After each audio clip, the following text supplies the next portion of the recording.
ډیرو محترم او معزز او مکرم مسلمانانو، نن د الله جل شانه د شپږو وعدو وظیفه در کومه ها. یو زما او ستاسو وعدې دي چې چرته هم موږ نه دي پوره کړي، الله تعالی دې معافي وکړي. یو د بادشاه وعده وي، د الله جل شانه وعده ده. محترمو څومره چې یو بادشاه غټ وي که نه، د هغه وعده هم غټه وي، د هغه وعده هم پخه وي. خو اکثر د دنیا بادشاهان هم په خپلو وعدو کې دروغجن وي. د دنیا سرمایه‌داره په خپلو وعدو کې دروغجن وي. د دنیا محبت کوونکي په خپلو وعدو کې دروغجن وي. د دنیا ښځه او خاوند اکثر په خپلو وعدو کې دروغجن وي. محترمو، د دنیا دوستان او یاران په خپلو وعدو کې دروغجن وي. خو نن چې د کم ذات خبره زه کوم محترمو، هغه الله دی. الله هغه رب العالمین دی محترمو، چې هغه په خپلو وعدو کې رښتینی دی، په خپلو وعدو کې حقیقت والا ذات دی، نه چاته محتاج دی محترمو، نه د چا نه پیدا دی، نه د څوک پیدا دی. ټول په ټوله موږ الله جل شانه ته محتاجي، د الله تعالی حکمونو ته محتاجي. الله جل شانه نه ما او تا ته محتاج دی، نه زما او ستا څیزونو ته محتاج دی. نو محترمو، هغه رب چې کومه وعده وفرمایي، هغه وعده الله جل شانه پوره کوي. ځکه د ټول نه زیات وعده پوره کوونکی رب هغه الله جل شانه دی. نو محترمو، الله تعالی خو نعوذ بالله من ذلک نه دروغ فرمایي، نه د چا سره دوکه ورکوي، نه د خپلې وعدې خلاف کوي. خو محترم، ما او تاسو یو چې د خپلې وعدې خلاف هم کوو، دوکه هم نن ورکوو، نن مسلمان ته تکلیف هم ورکوو. نو راځئ نن ته هغه د الله جل شانه د شپږو وعدو وظیفه وښیم. بالکل اسانه وظیفه، د یو لفظ وظیفه ده. انشاءالله چې تا په صحیح طریقې سره وکړه، تا په اخلاص سره وکړه، تا په الله تعالی نه په غوښتو په فریاد سره وکړه، ستا په زړه کې بل څوک نو، صرف د الله جل شانه محبت دی دغه وخت کې، نو محترمو هغه الله تعالی به تا چرته هم نا امیده نه کړي. دغه الله جل شانه به تا چرته هم دې شپږو وعدو نه تاله به خامخا درکوي انشاءالله، کو په یقین سره مو. ځکه الله تعالی فرمایي انسان چې په ما څنګه ګمان کوي، هغه رنګې ورسره زه معامله کوم. یعنې څنګه چې د انسان زما باندې یقین کوي، په ما باندې تصور کوي، نو هغه رنګه زموږ په جیب باندې یقین دی که نه جیب، نو موږ بې ډاډه روانې چې په جیب کې مې دومره پیسې دي، په بازار هم ورځم، په میلمه هم ورځم، او هر سیټ ته ورځم، نو یقین هم په پیسو باندې وي. داسې موږ د الله تعالی په ذات باندې توکل وکړو، د الله تعالی په ذات باندې بروسه وساتو چې انشاءالله دا شپږ وعدې چې کومې الله جل شانه فرمایلي دي، دا به الله تعالی ماته خامخا راکوي او یقین سره به یې راکوي. دې کې هیڅ شک نشته. دنیا او ځمکه ورانېدی شي، د الله تعالی په خبرو کې، د الله تعالی په ارشاداتو کې محترمو هغه دروغ او دغه ګڼل منل پکې نشته. لهذا دا وظیفه تاسو وورئ الله جل شانه څه فرمایي. السلام علیکم ورحمت الله وبرکاته. ډیرو معزز او محترم او قابل قدر مسلمانان ورونو خویندو، هغه مسافر کم چې بهر وطنونو کې، بهر هیوادونو کې مسافر دي، نوجوانان دي یا نارینه دي یا زنانه دي، الله جل شانه دې ورته د دواړو جانو خوشحالۍ نصیب کړي.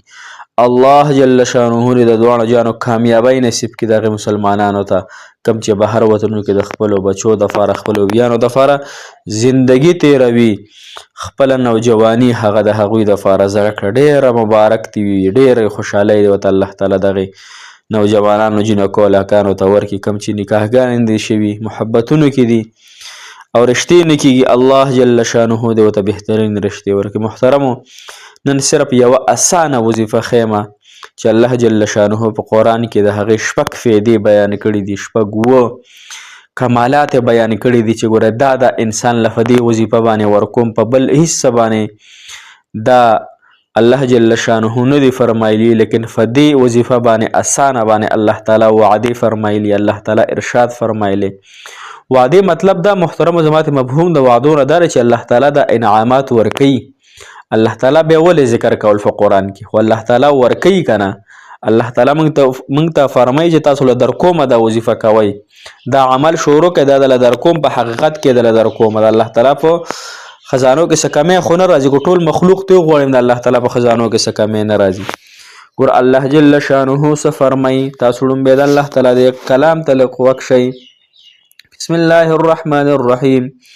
فقلت استغفروا ربكم إنه كان غفارا يرسل السماء عليكم مدرارا ويمددكم بأموال وبنين ويجعل لكم جنات ويجعل لكم أنهارا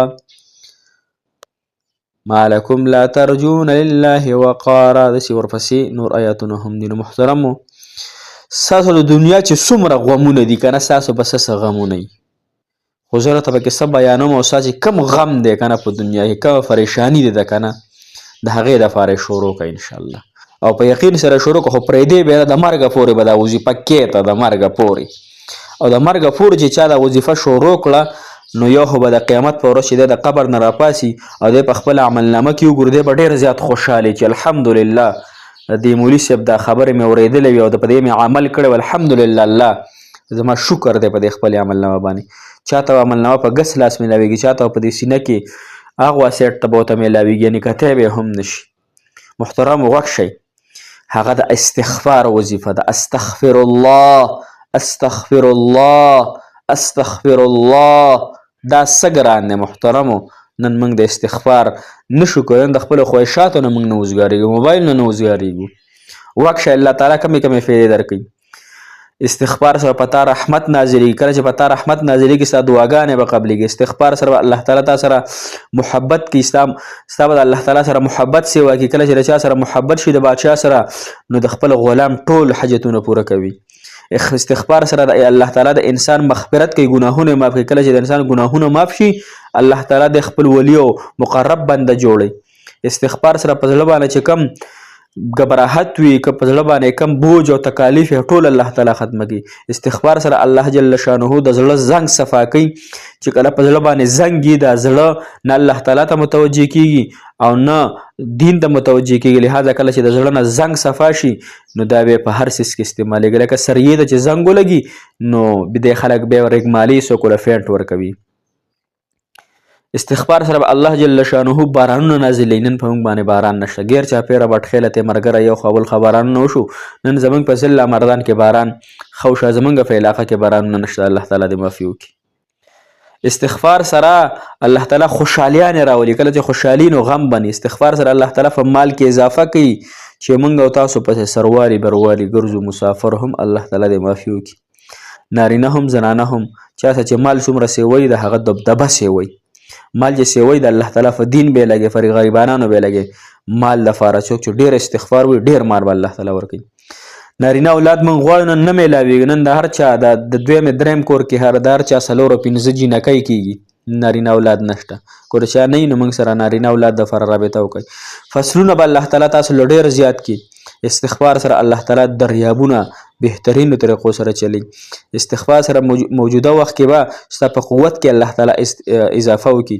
استغفار سره الله تعالی ستا په متاع او په حسن کې اضافه وکړي، ښایسته به شي. استغفار سره الله تعالی د خپل فضل نه تاته هغه حصه درکړي چې چا به نه وي درکړي. د استغفار سره به الله جل شانه رالیږلی عذاب به الله تعالی نه رالیږي. استغفار والو باندې الله جل شانه عذاب چرته هم نه لیږي. دا د استغفار معنی شي. استغفر الله استغفر الله. ورځ کې 2000 فیرې وایه، 3000 وایه، 10000 وایه. او چې دونه د څونه ډېر ویلی شو محترمو نو دومره به د عملنامه روښانه وي، دومره به د دنیا ټول غمونه به د الله تعالی ختم کړي، د دنیا ټولې پریشانۍ به د الله تعالی ختم کړي. بس هېڅ څه د ضرورت نشته، استغفار شروع کړه.